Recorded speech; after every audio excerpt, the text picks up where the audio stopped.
Hi there. I am super excited to introduce you to my dear friend Danielle Hughes in this episode. Danielle is a local counselor and spiritual director here in Charlotte. And we are talking in this conversation about the importance of self care, specifically as it pertains to our own spiritual formation. We're also going to be giving information about an offering that we will be having for women here in Charlotte on Saturday, July 19th. And we're calling it a self care camp. So tune in.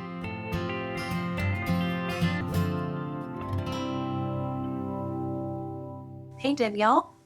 Hi, Wendy. So, you are also an active elder at Warehouse 242 Church, and I consider that a tremendous gift to the local church and really to the church at large.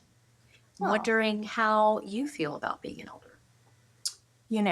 I am still learning the ropes, figuring things out.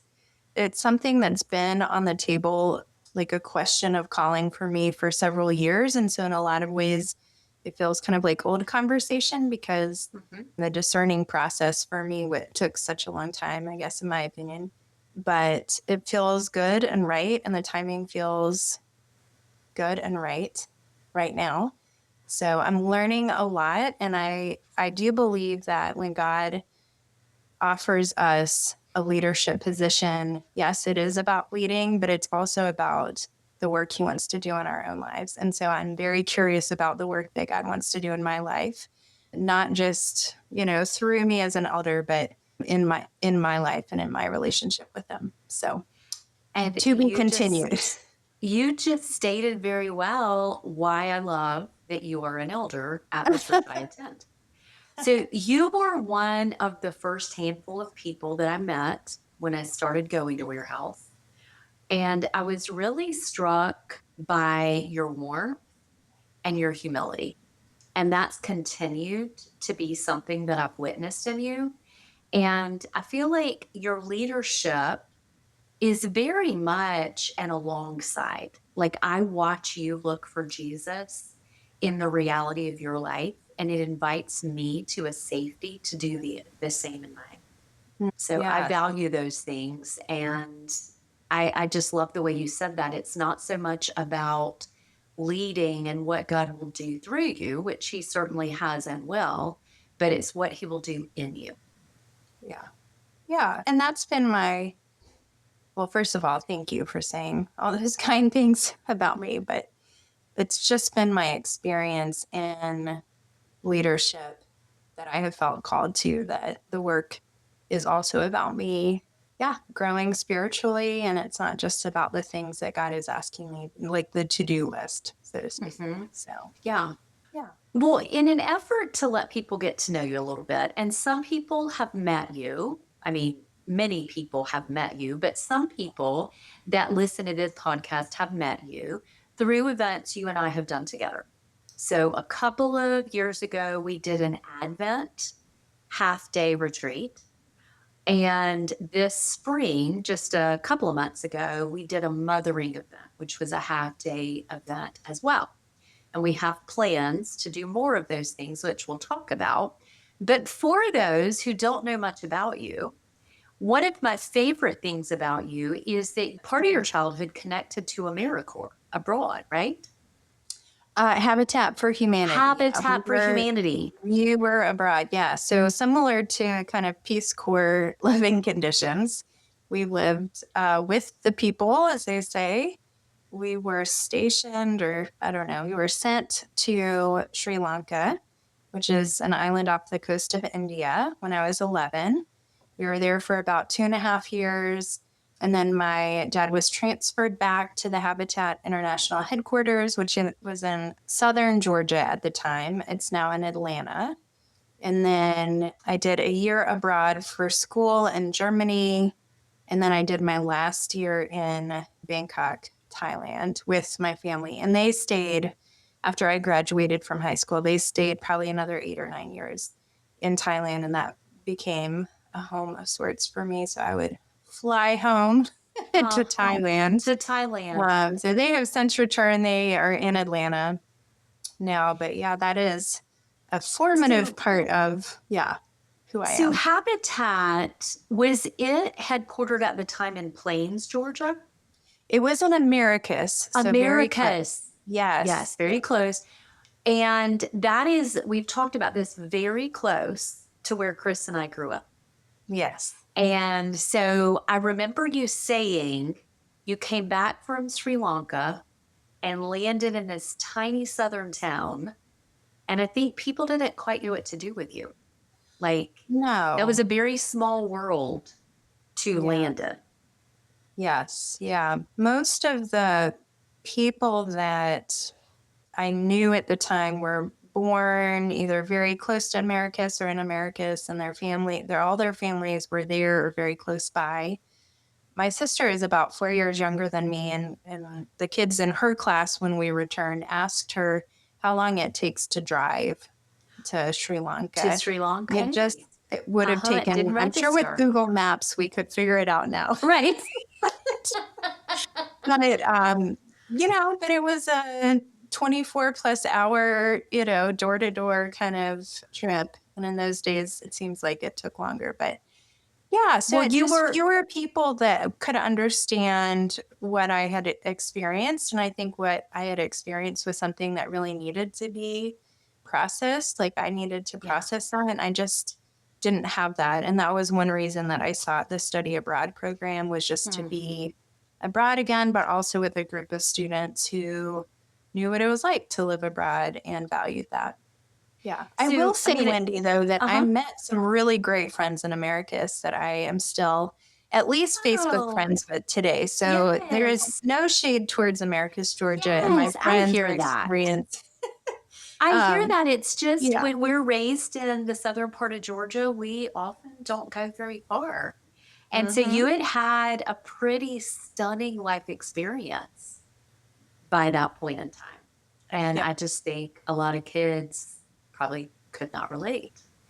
No. Um, okay, so we are talking today about some offerings that we hope to have available for women on an ongoing basis. One being an Advent half day retreat that we've done before, one being a mothering retreat that we just did for the first time a few months ago around Mother's Day. And now this summer, we're planning for another one. We're planning for a self care camp.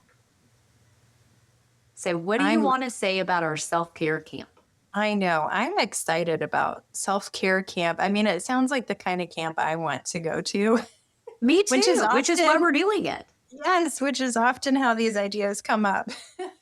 Right. um, but I think it's something that I like constantly need and yearn for in my own life, is just this dedicated space to take care of me and have my own needs met, not just Mhm.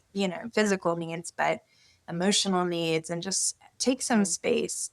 I'm in a family season of life right now, and so my time looks different, my energy looks different than it did pre-kids or pre-marriage, Mhm. and I just need different things now. And so that sort of extraction out of life into a slower pace or a kind of guided experience is really Mhm. important to me, and something that I actually seek out on my own, apart from, leading things like this. But the feedback that I've led a number of groups where there is kind of this retreat portion or extraction portion. The feedback that I hear from women is just that they love it.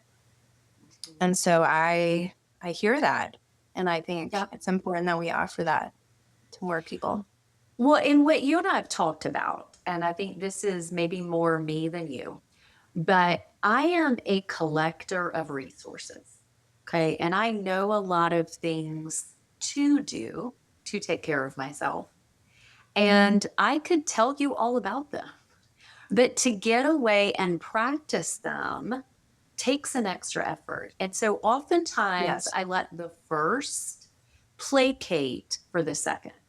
I learn about it and I think, oh, that would be great to go and meditate, to Mm. go and meditate on scripture in the park one afternoon with a nice drink and a journal, and that might be as far as I get, unless someone sets up the circumstance. And that's exactly what we want to do.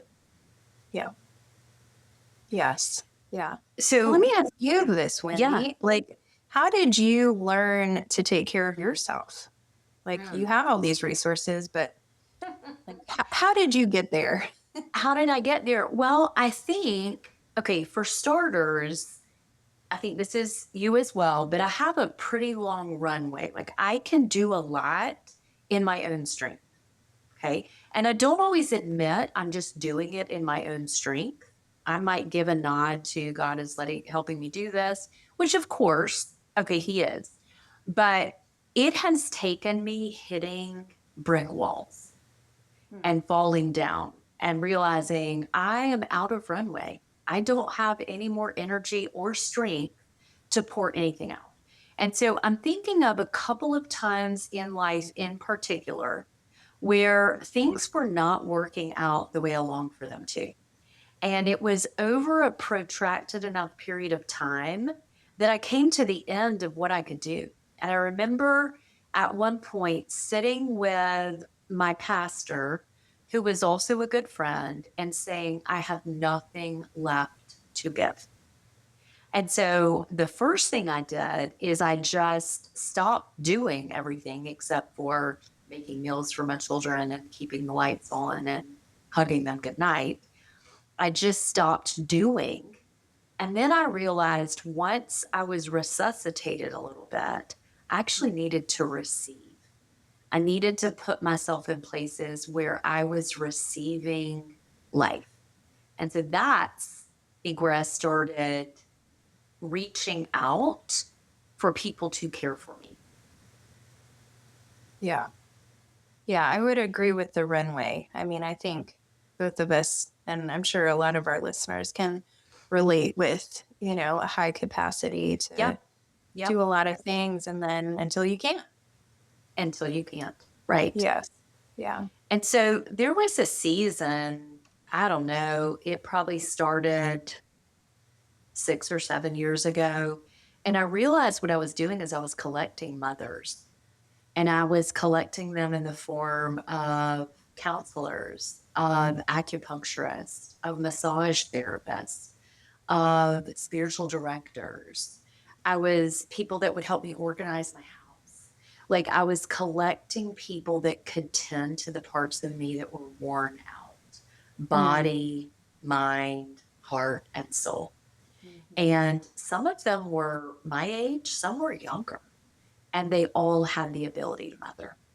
And now I think I'm also recognizing that there are ways I need to go away without someone else, another human pouring into me, but letting God be the one. And so I wonder what that has been like for you when it's not another human and it's not just a really good nap, but where you're putting yourself in the place for Jesus himself to revive you. Yeah. Yeah.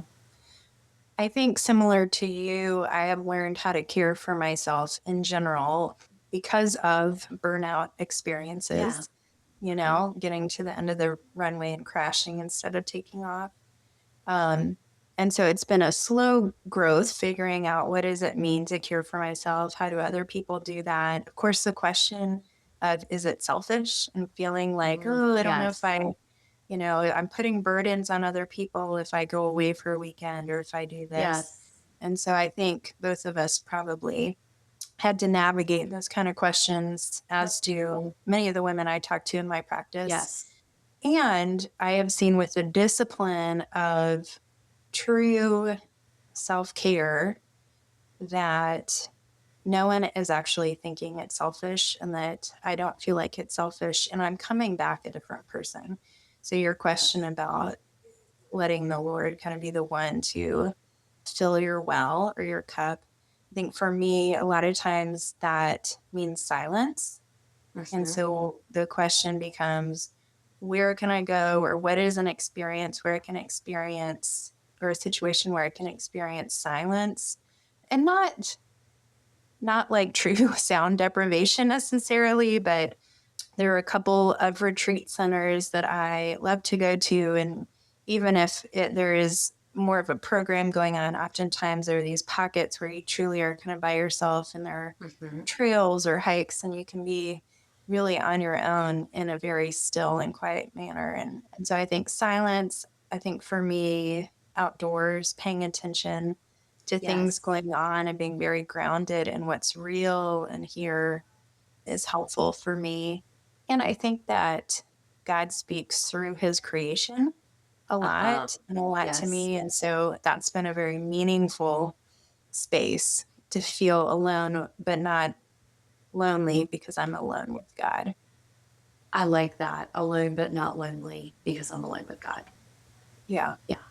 I really like the way you put that. So, yeah, I've realized too that partly because it feels so selfish to pull away, because technically I have a little more gas in the tank, and maybe I could do a couple more things for my family or my house. I think that oftentimes I hold myself to a standard, even when I get away to care for myself, to something productive happening. Oh, So yeah. there was an epiphany with God. He showed me this thing, or I found this verse when I flung open the Bible. It landed in this place. And a few years ago, I was instructed by a pastor friend to go to a park and just let myself wander. She was like, turn your phone off, have it with you in case there's an emergency, but turn it off and just wander and just be with yourself, knowing God is with you. And don't try to make anything happen. If you see a tree, don't imagine it's in some shape. There's the cross of the branches or a heart on the leaves. Just let yourself wander and be with God. And there was something in the childlike aspect of me just walking around a park for an entire hour by myself and sitting when I wanted to and taking off shoes and putting feet in the water when I wanted to and picking flowers when I wanted to and picking up rocks and then deciding I didn't really like the rocks and putting them back down. Like there was something that allowed me to feel the presence of God in a way that I don't often let myself. Yeah. The word that's coming to mind is like play, right? There's a Yes. sense of simplicity. And to your point about feeling like you have to be productive when you're on retreat, I remember the first couple I went on, I was like, I'm going to bring all these books and I'm going to have all Oh, this, I'm going to come away with all these takeaways, from my yes. time with God. And that is not what I've learned is helpful for me. It really is going for the walk in the woods, sorting through the rocks in the stream, putting them back, stacking Yes. them up, knocking them over, and just really just being and allowing Yes. God to use our imagination and bring images to mind, bring words to mind, bring memories to mind. And our work is really just to be curious about what is happening to us as we create this space. I think it's God's work to do the filling. We don't have to work to fill. We just have to like be open to God Yes. filling us up. And that's what Well, I've learned to is restorative for me. yeah. Well, that idea of play, like in those moments, I often witness his playfulness. Whether it's in some way something's growing out of the ground or the fact that I've gotten myself lost. I feel his presence, I feel his compassion, and I feel his playfulness. Those are attributes of God that I need far more time with. I'm very Yeah. used to holding myself to a standard of what I believe he's telling me to do or telling me to never do. And there's something loving in just the relationship of just being in a place quiet. Yeah. Yeah. I think sometimes for me, another thing that's good that I try to keep in mind is leaning towards a different, like a way different than what my tendency is. And so I'm a one on the Enneagram. rule follower, type A.